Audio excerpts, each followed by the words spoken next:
exploration of the ideas, art and science of Leonardo da Vinci.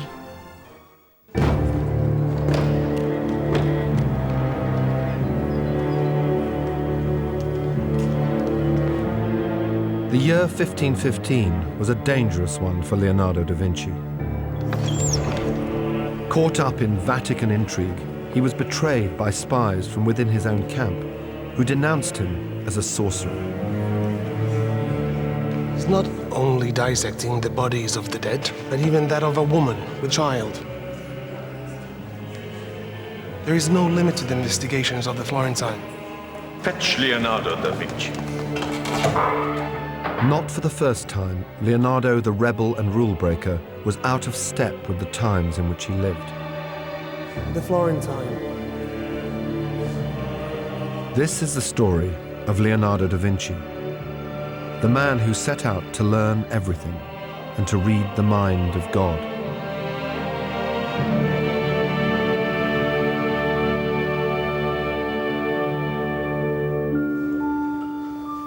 The painter's mind should be like a mirror, reflecting everything in the natural world around him. He must even be a second nature, a universal master. I will do things no one in the past has dared to do. I will think new thoughts, bring new things into being.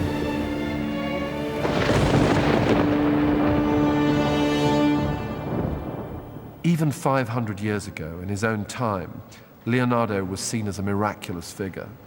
His first biographer, Vasari, writes, "Occasionally, heaven sends us someone who is not only human, but divine, so that through his mind and the excellence of his intellect, we may reach to heaven."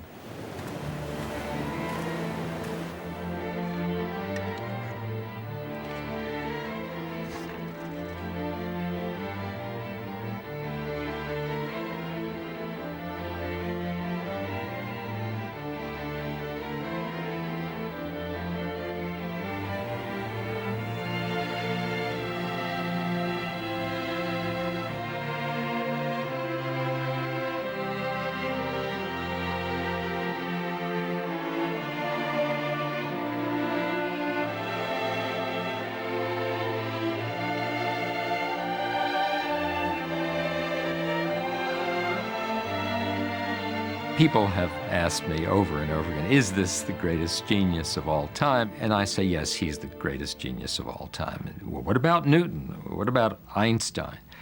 Well, it's easy to point out that Newton's genius was in a particular area, that Einstein's genius was in a particular area. But there's nobody like Leonardo. Think of every area to which he turned his attention, and how every one was so beautifully created, constructed, and conceived of. That has to be the furthest reach, I believe, that man's mind has ever attained.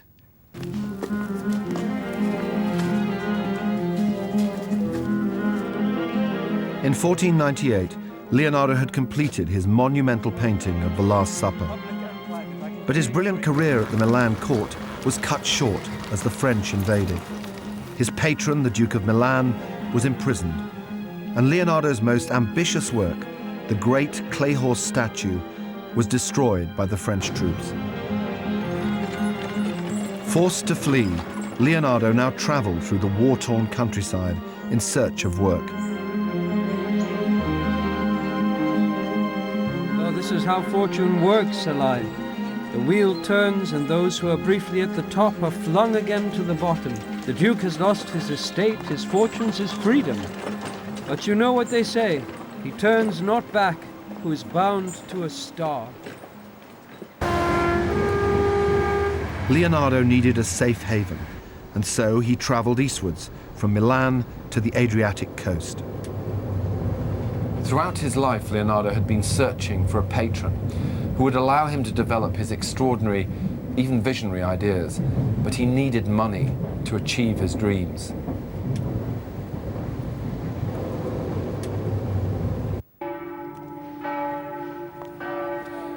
And where better to find money than here, in 1500, one of the richest cities on earth, Venice. Its vast wealth was based on commerce.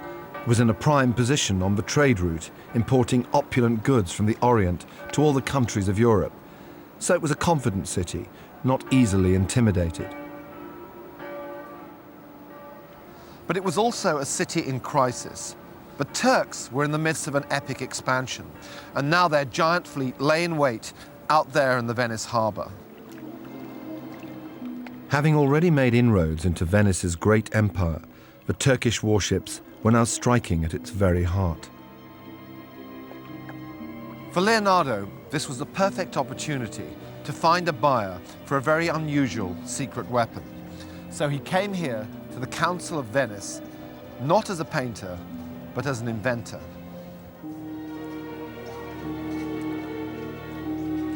The Venetian councillors were the real power behind the ruler, the Doge.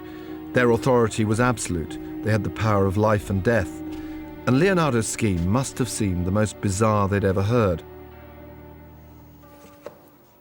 Gentlemen, you live in a city of water, and that water is your greatest asset. It's my opinion that the Italians will never defeat the Turks fighting with them in a conventional manner. But with these designs, you can create a new kind of army, an underwater army.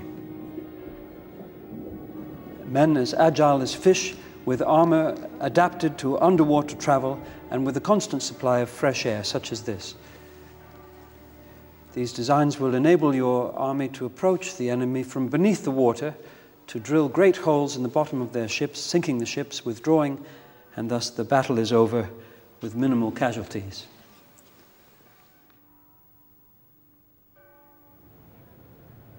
I'm always fearful describing my methods. Men will rush to make the ocean floor yet another field of battle. So why do you go before the council? The Turkish fleet lies just off the Venetian coast. What is one to do? And will they try so bold a scheme? I doubt it. They'll probably think I'm quite mad. There's no doubt that Leonardo's idea of a crack squad of underwater divers was pretty far-fetched and full of practical problems. But if it had been tried, might it just have worked? Could Leonardo have mastered the problems of underwater diving hundreds of years before anyone else? We decided to find out. The diving suit is being stitched together using traditional methods and materials. Pigskin leather has been treated with fish oil to make it water resistant. The water just beads right off of that. If you go ahead and do a dip test, you'll see what I mean. Our suit was designed by Scott Castle, a former counter-terrorist officer and holder of the world record for the longest dive.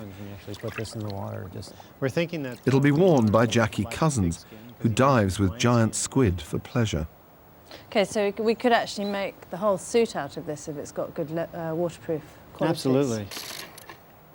A reinforced helmet is needed to prevent the mask from squeezing and bruising Jackie's face, as the water pressure increases the deeper she goes. The hood will need glass lenses, a material Leonardo would have had easy access to, because Venice was the world capital of glass production in 1500. Leonardo's plan was to make the long snorkel from hollow pieces of bamboo. Above the surface of the water emerges the mouth of a tube by which the diver draws breath, supported upon wineskins or pieces of cork. The lengths of bamboo are joined together with a pigskin sheath. But had Leonardo considered the effects of water pressure? as I inhale a little bit, which simulates the outside water pressure, watch what happens. Right, You see? so It just you're going to collapsed shut. suffocate. Or Yeah, rather, I'm exactly. going to suffocate. Yeah, well, not Okay. me. The drawing shows that Leonardo understood enough about water pressure to place a spring inside the pigskin sheath to stop it collapsing. But could his grasp of physics in the 1500s really enable him to design an entire underwater breathing apparatus?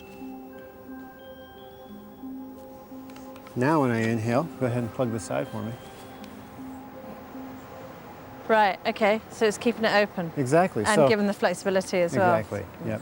So it didn't fully collapse, which Yeah. means that perhaps Leonardo had more interest and more knowledge in water pressure than we thought.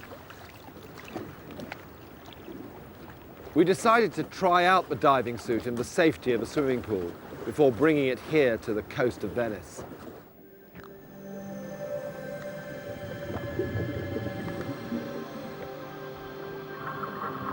A cork float holds the bamboo snorkel out of the water.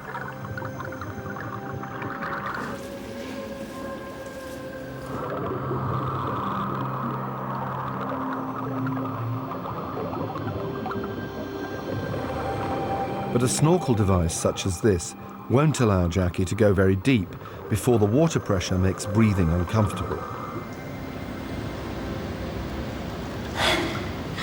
It was amazing. It was completely amazing. I was really enjoying that. And it was good, and but then when you get to a certain level, suddenly you're really high, like really struggling, and the pain in your chest is here. It's like, you know, it starts to get really hard. Right. But you know, just a couple of inches, moving up a couple of inches makes all the difference, and you can breathe really easily. Wow. It's fine. But with the diver only able to go down a few feet before breathing became difficult, Leonardo's plan to walk along the seabed would have been impossible. Or had he simply concealed his solution? Leonardo's scribbled instructions for all his devices are chaotic and fragmentary. Perhaps they're also deliberately misleading. In his notebooks, Leonardo refers to the fact that this was dangerous, this design, if it should get into the wrong hands. Is that something that was familiar at the time, this level of secrecy at certain times? There are two ways of looking at the secrecy. One is what we would now call intellectual property. That's to say, there's not much point in selling your services for a lot of money if your secrets are leaked out and everybody else had the secret. And the other is the more sort of moral one. You know, do you want everybody to know this device which can cause such havoc? I have many times been asked to describe my methods of remaining underwater without sustenance, but I've always refused on account of the evil nature of man who could practice assassination at the bottom of the seas. Scott and Jackie are going to test the diving suit in the Venetian lagoon, where Leonardo intended it to be used 500 years ago. We know the concept as he sketched it is limited and dangerous, so Scott has to work out what Leonardo didn't tell us. The float, you know, the cork float. Yeah. It's way too complex for just being a cork float. There has to be something more to it. And as I was looking at the sketch, I started to realize that I think that he actually, Leonardo da Vinci, actually put some stuff on the drawing that wasn't correct. I think he's trying to hide something else. And I'll tell you what I got. These holes up there, up on the top, up here. Yeah. The holes, I don't think they were up here. I think the holes were down low. Because if they were down low like this, then we have a massive air chamber inside here now. And the diver still used it as a snorkel, but he can also grab a hold of it and he can pull it down. Eventually, you know, gas always goes to least amount of pressure, right? So it turns into a compressed air diving system. Right. Jackie now feels more confident as she gets ready to take the plunge. That's it. It's very snug around the hips. You lifted me right up the boat. That's so funny. If Scott is right, this could make it possible for her to walk across the seabed. So all I've got to do is get a hold of these ropes and then pull it down. I'm going to get this big load of fresh new air into the hood. And I was looking through some other pieces of paper here. He had this bellows right here, and there's a flexible hose coming off of it. So we're thinking that if we were to use the bellows, you're actually giving compressed air to a diver. Okay.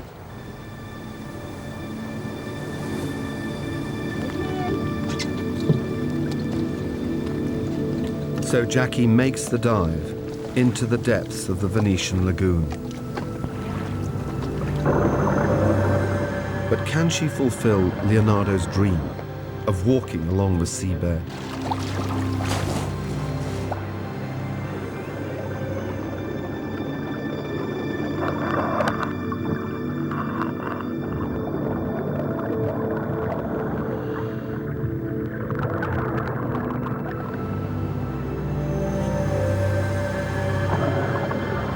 The diving suit is a triumph.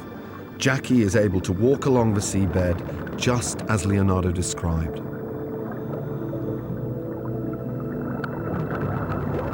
An underwater army. Men as agile as fish, with armor adapted to underwater travel and with a constant supply of fresh air, such as this.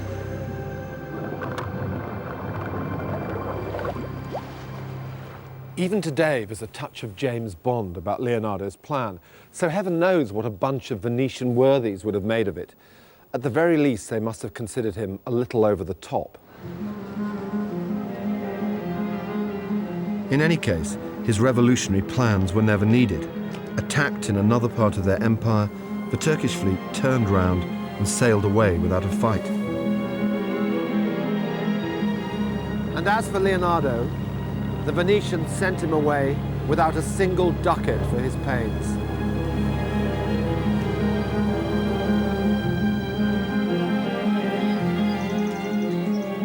But alongside the diving suit are hundreds of eclectic ideas which seem to stand outside their time. Catapults, printing presses, spring-driven motors and windmills. Artillery designs more 19th century than 15th. His deadly-looking finned missiles look more like the high explosive shells of modern times.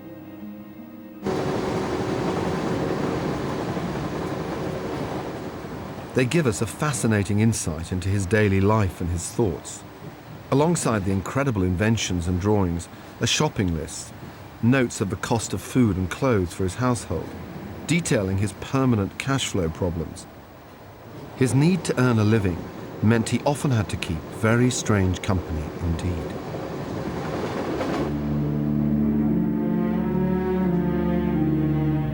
Leonardo frequently mentions his horror of war and man's inhumanity to man, but his ambition now brought him, in the winter of 1502, to the door of one of the most brutal and bloodthirsty tyrants ever known.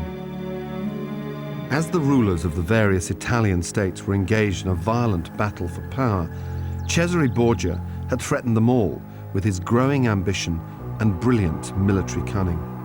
Leonardo was very pragmatic. Leonardo wanted to be free to be Leonardo, and the only way he could do it was to have money. So he took commissions he didn't really want. Often he wouldn't finish them. He got involved with some pretty bad people. The worst was Cesare Borgia, who was an absolute monster. He was the most hated, the most feared, and the most envied man of his day. Cesare Borgia famously murdered his brother, had incest with his sister, and he'd regularly poison or garrote his dinner guests. Not bad, is it? The perfect place for a cozy dinner party.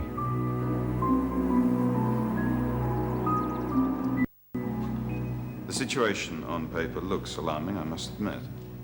Famously reclusive, Borgia even allowed Leonardo into his private rooms. And the drawings which Leonardo made suggest a close relationship. Borgia, I think, is an interesting character because I think he's very much like Leonardo. I think that he's a charismatic figure. He's very ambitious. He knows where he wants to go. And I think that Leonardo is fascinated by that. My men fear me, Da Vinci, but they also love me. And yet, how many of them know me? No, really. What kind of man I am. What do you think? He smiles, but I've come to realize with men like that it's bad when they're hostile and worse when they're friendly. So why do we stay?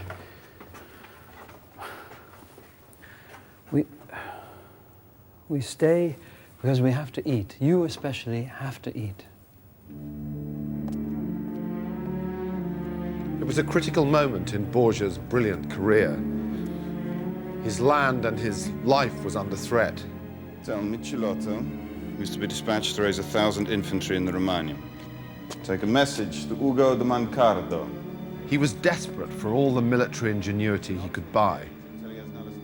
Characteristically, at exactly the right moment, Leonardo produced a trump card. It was probably the most effective weapon any military commander could hope for. A map. The first detailed and accurate plan of Imola, Borgia's stronghold. You show any person in the late 15th century a map, it's a completely strange, rather magical object. Look, here is your territory. That's stunning for people. It's remarkable.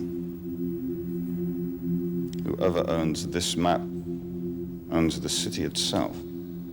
It's as if you could fly. As if you could fly above the city like a hawk. How have you done it? I paced out all the greater distances, my lord, precisely so as to be accurate in... With none of the instruments to measure this maze of streets and the surrounding land, it must have been a daunting task.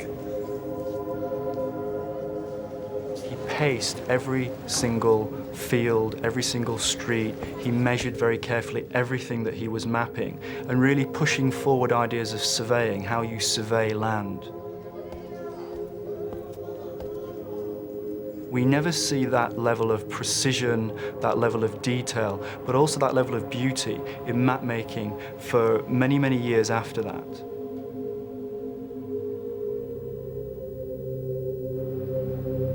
Borgia had appointed Leonardo his chief engineer. He gave him a unique level of power and his personal protection. Leonardo would now undertake epic projects of civil engineering, the draining of huge tracts of land, the fortification of towns. He was even planning to reroute the River Arno. It gives him a freedom to order people about, frankly, to say, move that river here, let's do this city this way, because he's got a single mind to work with. Now, we may say Cesare Borgia's was a twisted mind, but at least for Leonardo, he was a guy who could get things done. But he was still Cesare Borgia. What happened next isn't clear. It seems that Leonardo may have become close friends with one of Borgia's lieutenants, Vitellozzo, who'd fallen foul of his unpredictable lord. Vitellozzo excuses himself. Apparently, if I were to agree to see him personally, he could justify himself absolutely and make me understand that past actions were not meant to offend me. So Vitellozzo was invited to dinner and told he would be made very welcome.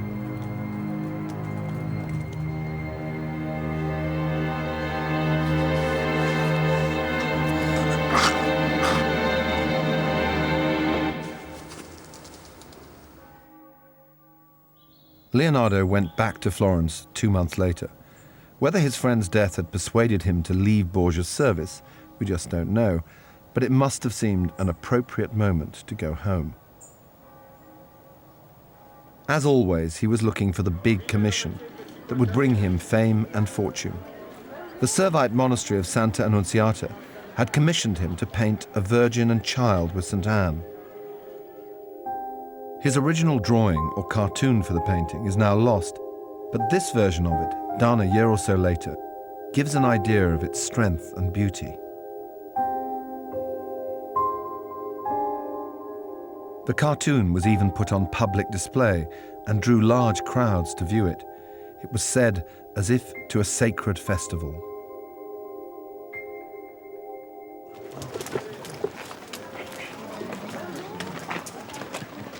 Leonardo's private obsessions and researches go on. His biographer, Vasari, describes one of his lifelong habits. Another bird. Stallholders will think you're mad. Oh, no. He's been paid what he asked for the birds. A bird should be able to do what its nature dictates, which is to fly. So should a man, if he has a mind to take wing. Once you have tasted flight, you will forever walk the world with your eyes turned skyward. For there you have been, and there you will always long to return.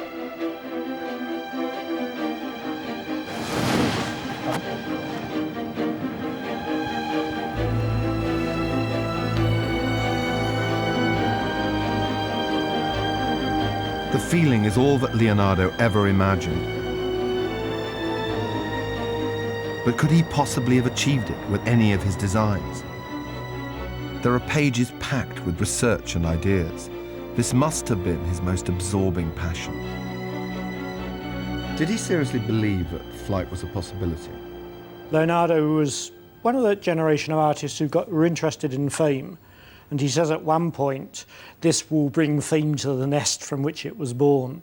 And the quest, which is an age-old human quest to get ourselves up there, is just amazing. And if he could have achieved that, then he doesn't have any worries about fame, as we now know, but his fame would have been absolutely assured.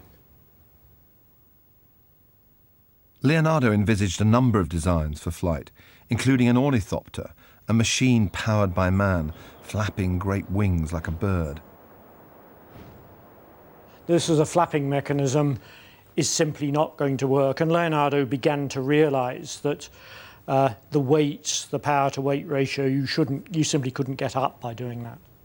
Another of Leonardo's concepts is said to have inspired Sikorsky to lead the world in helicopter design. And it seems Leonardo did have a fantasy of one day trying out these machines for himself. But perhaps the most achievable at the time was this intriguing design for what is apparently the world's first controlled glider. This is unusual in that it's a kind of abstract design. Now you have to ask where this came from, and I think he'd looked at leaves, probably seeds, the sort of seeds that are aerodynamic. And at one point there's a sheet in which he looks at a rectangular, I think a piece of paper that descends like this. So he realised that these shapes themselves had certain qualities. We found two brave experts willing to build and try out the design. Is there still risk, Robbie, in man-powered flight? Oh, there is phenomenal risk. Practically medieval flying machines. It's got to be dangerous. We'll be careful. Most of the pioneers of flight either broke, injured, killed themselves because it is so dangerous. Okay, well, good luck. Thank you very much. But even Leonardo was well aware that his inventions could be lethal.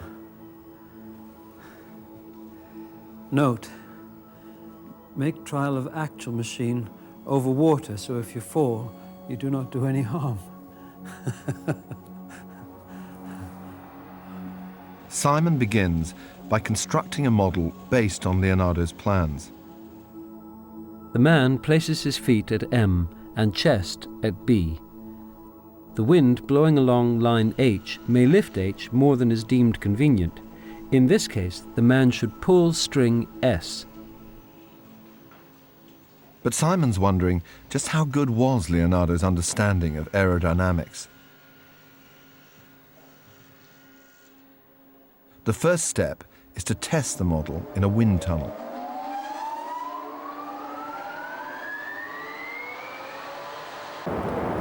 We're looking for evidence of lift as the oncoming air collides with the glider. It looks encouraging as a vortex spirals upwards from the wings, a phenomenon Leonardo was well aware of. The bird will rise on high by means of a circular movement in the shape of a screw. By now, Simon was convinced that the glider had a chance. So he went on to build a full-size version. He's making the framework out of bamboo, which he steams into shape.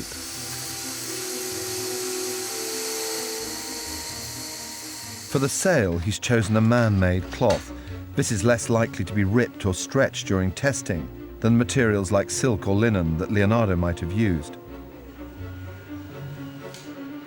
The big day has arrived. It couldn't be more perfect. Warm Tuscan sunshine and a light wind. The mood is buoyant as I join the team. So the teeth are chattering, are they? No, I'm not really nervous. I'm hopeful rather than nervous. You know, I'd like it to fly, and I'd like to be able to, well, at least live my dream, which is to fly a machine that was designed 500 years ago. 1, 2, 3. It's a dangerous business testing untried flying machines, even from low hills like these. If Robbie crashes from as little as 10 meters off the ground, he risks serious injury. It's known in the trade as the dead man's curve. Wasn't exactly much of a flight. No. Oh dear. Fortunately, you can see nothing broken. We can try again.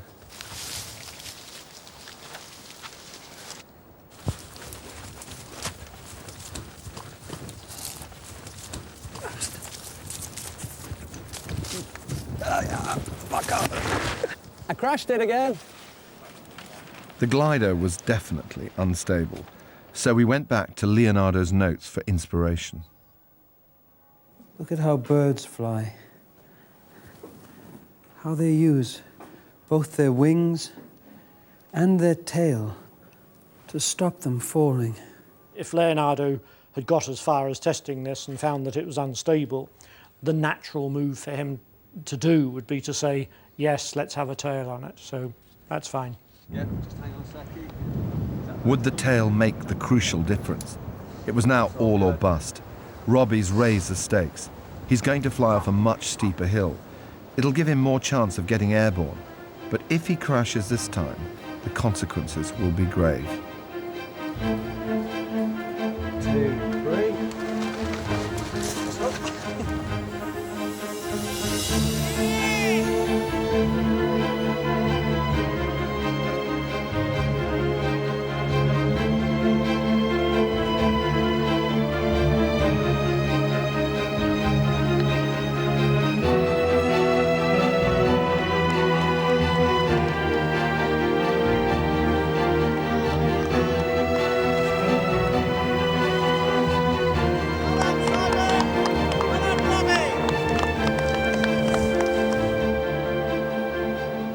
It's the first time ever a Leonardo flying machine has successfully taken to the air. A triumph. Well done, guys. That was amazing.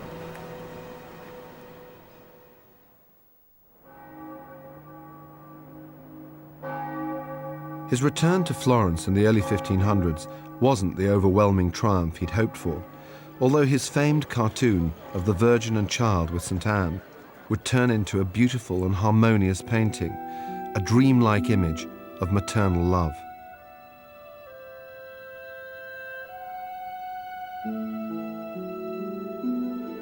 And in 1503, he began work on a portrait that would one day become the most famous painting in the world, the Mona Lisa. He would work and rework it obsessively for the rest of his life, taking it with him wherever he went. Now, as he began to re-establish himself, a new talent appeared on the scene. In 1499, a marvelous sculpture by an up-and-coming young artist had been unveiled at St. Peter's in Rome. The Pietà was immediately hailed as a work of genius. Its maker would become Leonardo's lifelong rival. He was 24 years of age, and his name was Michelangelo Buonarroti. There was terrible rivalry between Leonardo and Michelangelo, and I think fair to say enmity. They could not have been more different. Well, look around the painter's studio. I speak of the very best painters, of course. His home is clean and filled with fine works of art. There's no noise, no hammering, only the most pleasurable of pursuits and agreeable of friends. Leonardo was elegant, well-behaved, a courtly man. Interested in everything, but also with a great sort of shrug of the shoulders about when things go wrong. Michelangelo, this extraordinary zealot, really, in both his religion and his art, a deeply troubled, deeply driven, quite black figure. The sculptor, on the other hand, hacks away at his marble like a mechanic, with brute force, his face plastered with filth and grit. Michelangelo was a slob, and it was rightly noted by his contemporaries that he bathed infrequently, had terrible manners, was cantankerous and grouchy and nasty and sarcastic. He's also known to have worn these dogskin leggings, which he never removed because he never bathed, and which at the end of each winter season he had to peel away, taking some of his own flesh with them because they'd grown together with his skin. The sweat mingles with the dust, it all turns to mud. He has a very filthy house because of that. And he looks a little bit like a baker when he's working. No real painter would think of sculptures being anything less than painting. They both come from the same source. They're both divinely inspired. But even if Leonardo thought sculpture a lesser art, he wasn't going to turn down the biggest commission of the times, a giant statue of David, the giant slayer. The city of Florence had got hold of a vast slab of marble, and Leonardo waited patiently to be awarded the commission. But Michelangelo had got there first. There are two artists who could design a monument good enough to honor this proud city. At least two artists who could commence the work. But only one has proved he can finish it. So the question you have to ask yourself is, do you want the monument finished? Or are you prepared to let the marble lie undisturbed for the next 10 years? Michelangelo won the commission and labored at it for 3 years. It was a triumph. So, round one to Michelangelo, but then Leonardo makes his move. Michelangelo, naturally enough, wants a statue out here in the piazza, bang in front of the town hall, where it'll really get noticed. A committee is formed to decide where it should go, and a variety of prominent locations are considered. However, who should be sitting on the committee, charged with making this momentous decision, but one Leonardo da Vinci, who thoughtfully suggested that the statue should be placed here in the loggia, but over there somewhere out of the way. He was, of course, overruled. And Michelangelo's David was given pride of place right in the heart of the city, where he stands, in Michelangelo's words, proudly in the blaze of the piazza.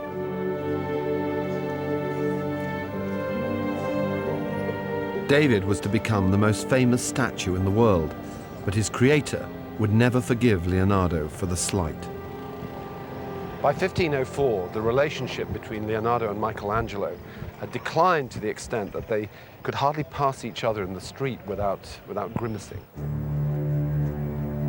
We actually have an account of one famous public squabble left by a friend of Leonardo's who'd witnessed it.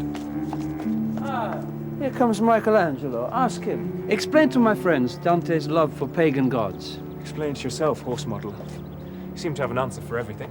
Now, Michelangelo was not only a poet, but also he was famous for his great knowledge of Dante. And it was natural to say, it was even courteous to say, as Leonardo did, Michelangelo will explain it to you. Michelangelo took umbrage at this. You seem to have an answer for everything. Except, of course, on how to cast a statue in bronze. Tell me, Da Vinci, will you ever finish anything? Ever again? This was really a rotten thing to say. It was very rude. It was very offensive. And Leonardo was red in the face. He was blushing with embarrassment. And soon, they really did have something to fight about. The new power brokers in Florence invited Leonardo to paint a huge battle scene, 60 feet across, in this, the city's most important building, the town hall. But there's a twist. They then asked Michelangelo to paint another battle scene alongside it in the very same room. The scene is set for a ferocious confrontation. As if this wasn't enough, the man who set up this battle of battles was the infamous Machiavelli, the godfather of political spin. He was Cesare Borgia's right-hand man and supposedly Leonardo's friend.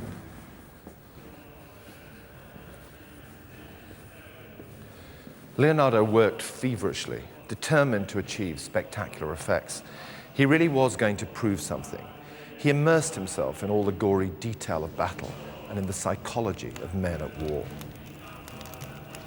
How to capture the hell of war, Salai.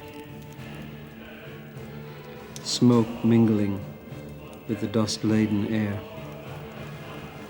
Arrows flying in every direction. The conquerors bearing down on you. their hair streaming in the wind. Some of them shouting, some with teeth apart, their eyes brimming with terror. Show the fallen corpses covered with mud, others in a death agony, fists clenched, limbs distorted. Show men fallen in a heap on top of a dying horse, and see there is no part of the ground that is not trampled and stained with blood. While Michelangelo is in his studio doing one drawing, Leonardo's actually, for once, getting a move on. He's made the cartoon, he's got the scaffolding up, and he's doing the fresco. But things began to go very wrong. On Friday at the 13th hour, I had just picked up my brush when the great storm began. The church bells rang the alarm. The day was transformed into night as the rain poured down. There was water everywhere. The cartoon began to come apart, piece by piece. It was a bad omen, and there was worse to come. Leonardo's great Battle of Anghiari should be here, and Michelangelo's battle scene alongside. But as ever, Leonardo decided to experiment. He made a fatal decision to use oil on plaster. We believe that it's because he got a bad consignment of linseed oil. Again, I think this is the great tragedy of the career, because he's pushing the limits of what he can do as an artist, and what he can do with paint, what he can do with his raw materials further and further. And the result is, of course, that the materials of the day just aren't up to it. The painting he'd begun soon started to run and seemed to be melting off the wall. In desperation, they lit fires here under the fresco in an attempt to set the paint and save the painting. But it was too late. So if you think the Battle of Anghiari here in the Palazzo Vecchio doesn't live up to Leonardo's grand plan, you'd be absolutely right. It isn't even his. The picture that's here today is by Leonardo's biographer, Vasari, a far better writer than he was a painter. But he leaves us an intriguing clue. In one corner of the picture, he's written, "Cerca trova," seek and ye shall find. Some people believe that somewhere today, there are fragments in this room of Leonardo's long-lost masterpiece.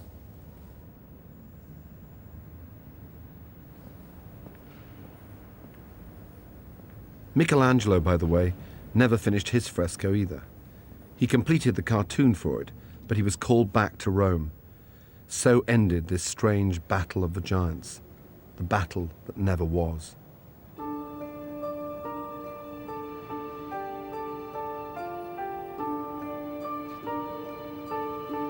Leonardo would never be awarded a major commission again.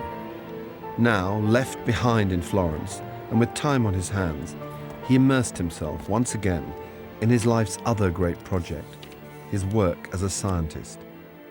Over the next decade, he ranged across anatomy, geology, botany, medicine, geometry, apparently trying to master them all, learning and absorbing everything, and drawing it. And yet he had a reputation as a flake. Well, his reputation as a flake was that it's almost a surgical mind. The thing is right in front of you. You're totally focused on it. It's the most important thing in the world. The moment it's over, and the next thing becomes the most important thing in the world. That's Leonardo's mind. It's a free associating mind.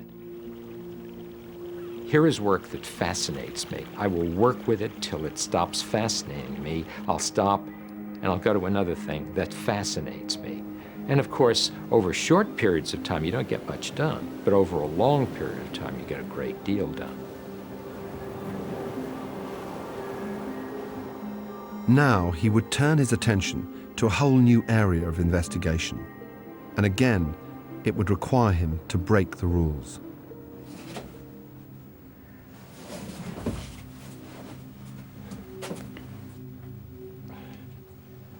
It It was at this hospital in the monastery of Santa Maria Nuova in the early 1500s that Leonardo took the first steps towards a truly groundbreaking discovery, a discovery that medical research would only catch up with in the mid-20th century.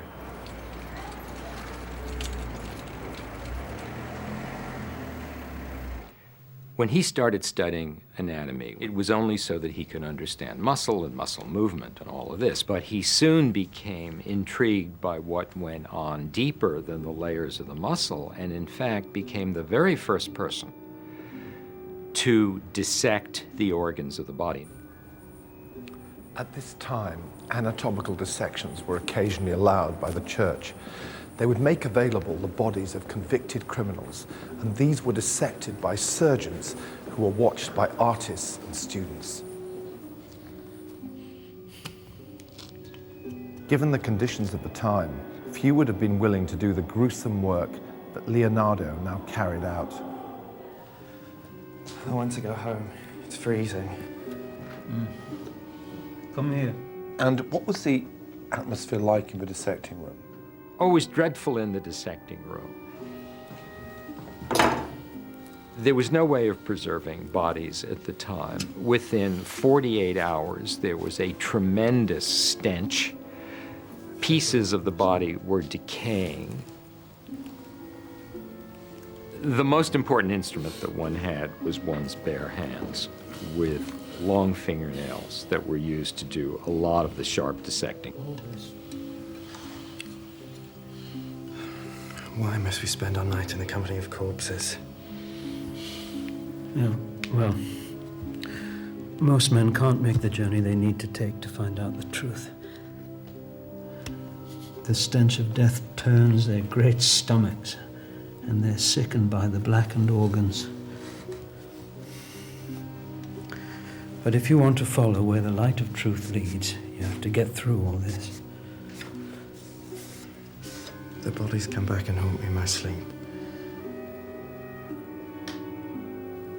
His dissections were convincing him more and more that man is a wonderful piece of machinery. He conceived of the bones of the arms and of the legs as levers, and lines of force, namely the muscles, worked on the levers, so he could demonstrate exactly how you turned your arm and why you were able to turn your arm. This led him to his most audacious conclusion, that he could create an automated machine with a life of its own. Leonardo married his fascination for anatomy with his passion for mechanics to create the world's first humanoid robot. We've asked NASA engineer Mark Rossheim to see if he can bring Leonardo's scheme to life. These are drawings of Leonardo's robot knight. These are fragments. This is the torso. Yeah. Here you have the shoulder. Here is a detail of the arm. This is a cable-operated system. There's pulleys, and they transfer the motion from the cables into a rotary motion for like an elbow or an arm. You've done a virtual model of this. Exactly. We've done a virtual reality reconstruction of the robot knight. We've taken Leonardo's later anatomical drawings and we've translated them into mechanics. Leonardo left these really interesting drawings of showing how the forces moved in the human joints. He would substitute chords. They're called chord diagrams. And by looking at those, I was able to plot the paths of force, and we were eventually able to construct joints, and we were able to construct actuators. So you see, don't you get the impression of muscles moving, flexing, just like, kind of like a bodybuilder. We've done a virtual reality animation of the machine, and here you see the pulleys, the cable system, and they're operating the visor. It's going down in the body. This is what's allowing the robots to stand up. And so understanding how the human body works mechanically and how it can create gestures is just a foundation principle of his art.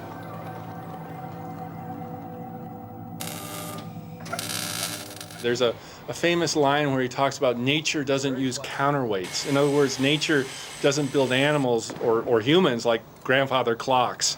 And he was very limited with the tools he had. He had to use winches and cables and pulleys. Take a bow, robot.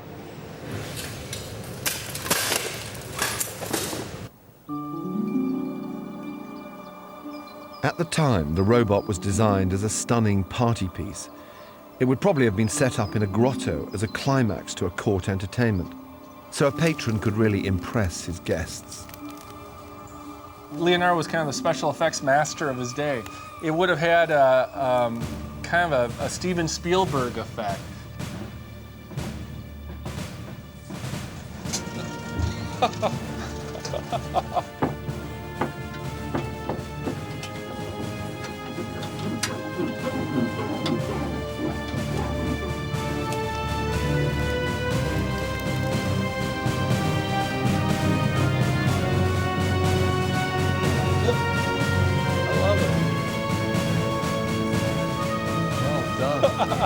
Well done.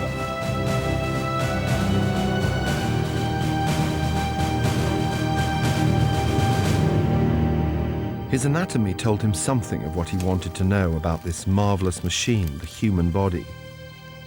But he wanted to discover nothing less than where man's soul might be found, the sensus communalis, the seat of reason and imagination. He wanted to read the mind of God.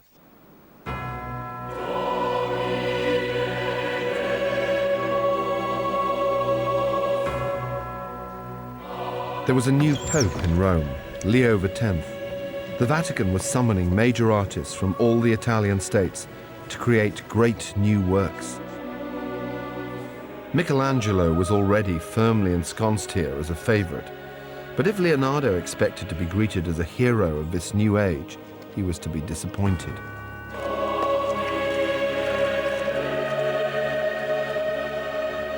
This is not the time to have him at the Vatican, this painter who has a reputation for never finishing anything he starts.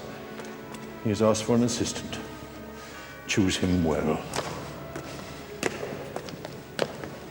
Leonardo was provided with a studio, but it seems no serious work, and the German assistants he was given appear to have been spies. He describes the wickedness of the German deceiver who spreads rumors about him throughout the Vatican, and his insistence on continuing his studies of anatomy were giving his enemies plenty of grounds for suspicion. He's in and out of the hospital constantly. I fear he is dissecting also good Christian people. The old man told me he's lived for over 100 years and that he's had no bodily ailments apart from weakness. And then, with nothing apparently amiss, he died the sweetest death.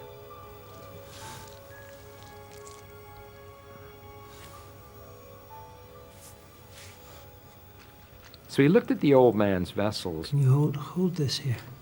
And realized that the inner part of them was obstructed. It was like shale inside of a pipe.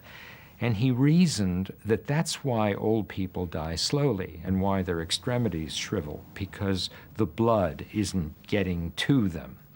Well, at about the same time, by coincidence, he dissected the body of a 2-year-old boy. And not to his surprise, found that those arteries were straight and soft and nothing was obstructed.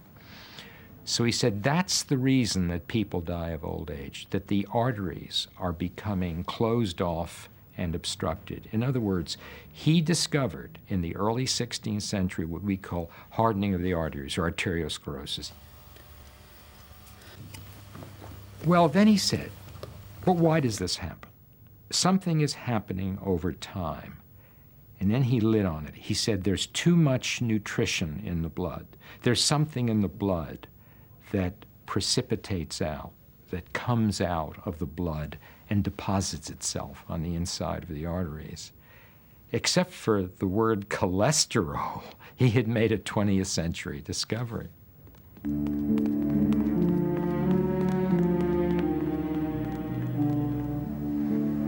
Given the controversial nature of Leonardo's work, his enemies had no trouble finding evidence to condemn him. The drawings were proof enough, and his mirror writing even suggested witchcraft to those out to denounce him. He's not only dissecting the bodies of the dead, even that of a woman with child. Then this, writing which can be only read with a mirror. You think this is to conceal the true nature of his work? We are fearful of necromancy. There is no limit to the investigations of the Florentine. Fetch Leonardo da Vinci.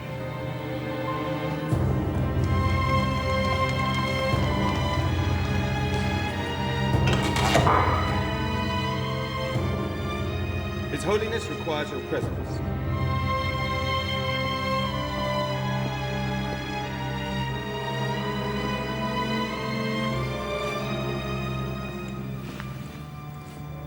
Your Holiness. You have been accused of witchcraft and necromancy. You spend your nights with the dead. I will not tolerate the Vatican being used as a charnel house. Leonardo da Vinci, you will not continue your unholy practice. You will not bring shame upon the Vatican or on the name of God.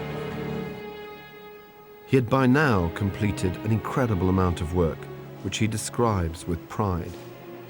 The 120 chapters composed by me will give judgment, in which I've been impeded neither by avarice nor by negligence, but only by time. Farewell. Tragically, even his anatomy would be another heroic failure, lying undiscovered for centuries while the rest of the world caught up with Leonardo da Vinci. His contribution has no significance because it was lost, because it affected nobody and nothing. And when it was rediscovered, his contribution in anatomy, all of these things had been identified anyway. Around this time, he wrote in his notebooks, Tell me, have I done anything of worth? Tell me if anything was ever done. But unknowingly, he'd already provided the world with his legacy. He took her with him as he left Rome. She accompanied him for the next 15 years, and she was beside him when he died. And after much of the world had forgotten him, it would be the Mona Lisa who would cause him to be rediscovered. She would carry his name through the centuries to a new audience, for whom curiosity was not a crime, and where free thinking was applauded. It would be her inexplicable smile which would hint at the mysteries Leonardo had uncovered in his search for everything.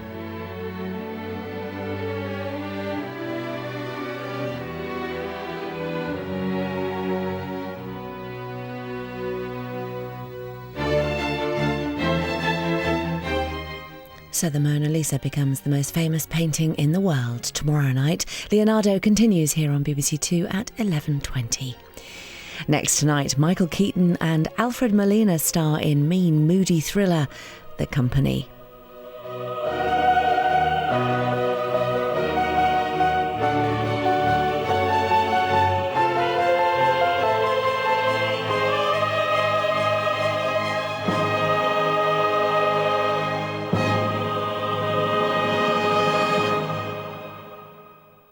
This Christmas, I'll be delving into the strange world of quantum mechanics, asking questions